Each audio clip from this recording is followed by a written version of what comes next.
आज मैं गोधन महाराज का कथा सुनाऊंगी। जो लोग गोधन महाराज का श्रद्धा भक्ति से कथा सुनते हैं उनकी सारे मनोकामना पूरी हो जाते हैं, यहाँ तक कि उन्हें वैकुंठ भी प्राप्ति होते हैं। जो लोग गोधन महाराज का कथा को अनादर करते हैं उन पर गोधन महाराज कभी प्रसन्न नहीं होते हैं और नहीं कभी उन्हें वैकुंठ प्राप्ति होंगे। किसी गांव में बहुत सारा ग्वाला रहा करते थे। उस गांव के सारा लोग गोधन पूजा को बहुत महत्वपूर्ण व्रत मानते थे। सारे ग्वालिन इकट्ठा होकर और गोबर का एक रिंग बनाती है गोल करके, और उसी का अंदर बड़े बड़े 2 गोबर का पुतला बनाती है और बहुत सारा सामान उसमें बनाती है। उसी रास्ता से 2 औरत जा रही थी। वो सारे ग्वालिन से पूछती है कि बहन, ये जो गोबर के आप लोग बना रही हो गोल करके रिंग के अंदर इतना 12 2 पुतला, इतना सारा सामान, इसे बना कर आप लोग क्या करोगी? ग्वालिन कहती है कि देखो बहन, आज तो एकम है, हम लोग एकम को इनको बनाकर सोला देते हैं। अकाल भैया दूज को इन्हें कूटेंगे, यहाँ पर बहुत सारा हम लोग पूजा करेंगे, गीत मंगल गाएंगे। इसे हम लोग भैया दूज भी कहते हैं। हम लोग इस गोवर्धन पूजा का महत्वपूर्ण व्रत भी मानते हैं। हम लोग जे इन्हें इतना 12 जो पुतला बनाते हैं, इसमें से एक गोधन भाई है और खुरलीचा बहिन है। ये भाव बहिन का व्रत है, इसे हम लोग भैया दूज बोलते हैं। ये बड़े प्यारा भाव बहिन का महत्वपूर्ण व्रत है। इन्हें भी हम लोग भैया दूज कहते हैं, गोवर्धन पूजा भी कहते हैं। गोधन महाराज का पूजा करने से गोधन महाराज सारा दुख तकलीफ दूर कर देते हैं और उनकी तो प्रसाद एक चट्टान का समान है। जो प्रसाद का हम लोग पत्थरी बोलते हैं, हम लोग अपना भाई को खिलाते हैं। इसलिए हम लोग इस पत्री को खिलाते हैं कि हमारा भाई अमर बन कर रहेगा, तभी तो अपना बहन को वो रक्षा करेगा। इस पत्री का बदले में भाई लोग अपना बहन को उपहार देते हैं। ये प्रसाद कोई प्रसाद नहीं है, ये प्रसाद तो बहुत अनमोल प्रसाद है, जो भाई बहन का रिश्ते है आ बहन अपना भाई को खिलाती है। इसलिए हम लोग इन्हें बनाते हैं और गान भी करते हैं। गोधन बाबा अइलन गोवाला दुआरवा हो, सखी कार्तिक महीनावा। गोधन बाबा अइलन गोवाला दुआरवा हो, सखी कार्तिक महीनावा। साँझा पहरा गोधन के सुतइबा, साँझा पहरा गोधन के सुतइबा, होते सबेरे जगइबा हो, सखी कार्तिक महीनावा। गोधन बाबा अइलन गोवाला दुआरवा हो, सखी कार्तिक महीनावा।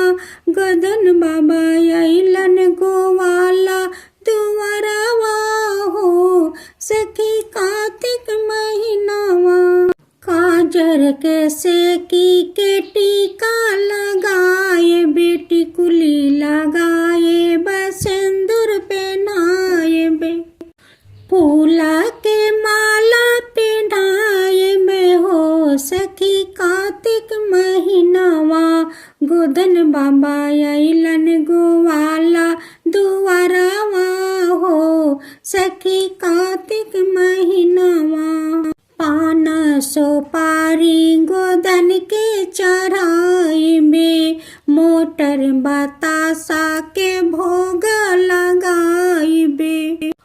मोमबत्तिया अगरबत्ती जलाई बे, सरसों के तेला के दीपा जलाई बे, सब सखी मंगल गाई बे हो। सखी कार्तिक महीनावा गोदन बाबा अइलन गोवाला दुआरावा हो। सखी कार्तिक महीनावा रिंगनी के कांटा से भाई के सराप में, रिंगनी के कांटा से भाई के सराप में, जही जिभिया से भाई के सरपनी, जही जिभिया से भाई के सरपनी, वही जिभिया में कांटा चुभाए बे हो। सखी कार्तिक महीनावा वही जिभिया में कांटा चुभाए बे हो। सखी कार्तिक महीनावा गोदन बाबा अइलन गोवाला दुआरावा हो। सखी कार्तिक महीनावा रुई के ऐठी के ससरी जोराई बे, रुई को ऐठी के ससरी जोराई बे, भाई के आहू दिलाए बे हो। सखी कार्तिक महीनावा भाई के आहू दिलाए बे हो। सखी कार्तिक महीनावा गोदन बाबा अइलन गोवाला दुआरावा हो। सखी कार्तिक महीनावा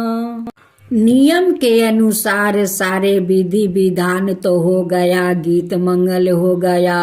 अब सारे औरत मिलकर उस मूसर को उठाती है और मूसर उठाते समय क्या कहती है?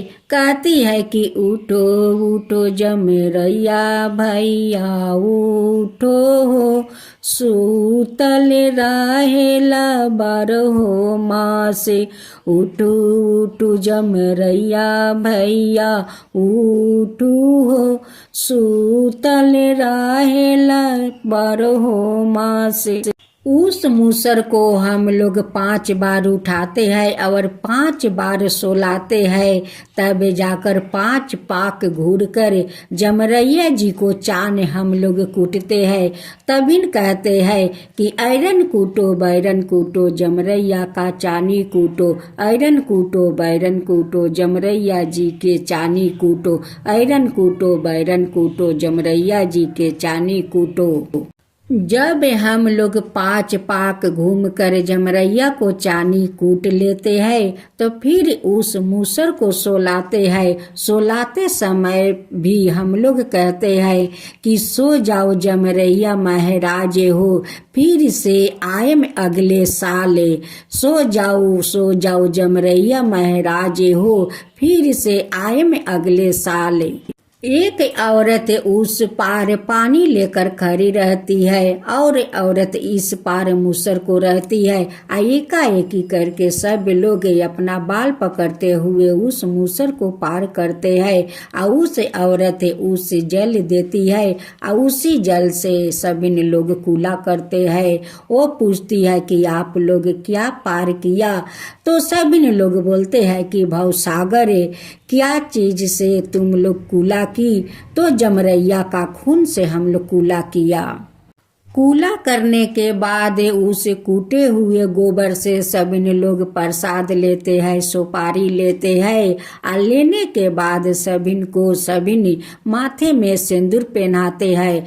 सिंदूर पहना कर उससे पूछती है कि आपको व्रत चढ़ गया? वो कहती है कि हाँ मेरा तो व्रत चढ़ गया। ऐसे ही सभी पूछते हैं, सिंदूर पहनाते हैं।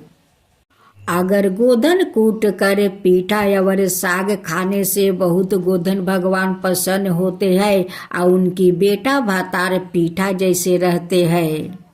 कुछ लोग तो घर जाकर चाह मूढ़ी खा लेते हैं, कुछ लोग भात खा लेते हैं, लेकिन सबसे अच्छा होता है पीठा और साग। जब माँ गोधन कूट के आती है तो माँ भी खाती है, अपना बच्चों लोग के खिलाती है, पति को खिलाती है कि मेरा बेटा भतार पीठा साग खा करे पीठा जैसे रहेंगे।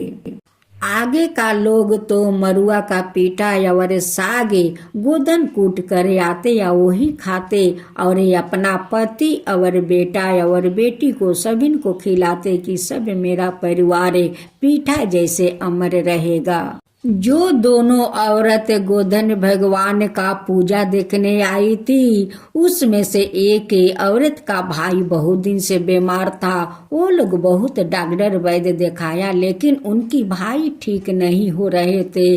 जब उस औरत गोधन महाराज को प्रसादी ले जाकर अपना भाई को खिला देती है, एक सप्ताह के अंदर में उनकी भाई अच्छा हो गया, सारा उनकी बीमारी दूर हो गया।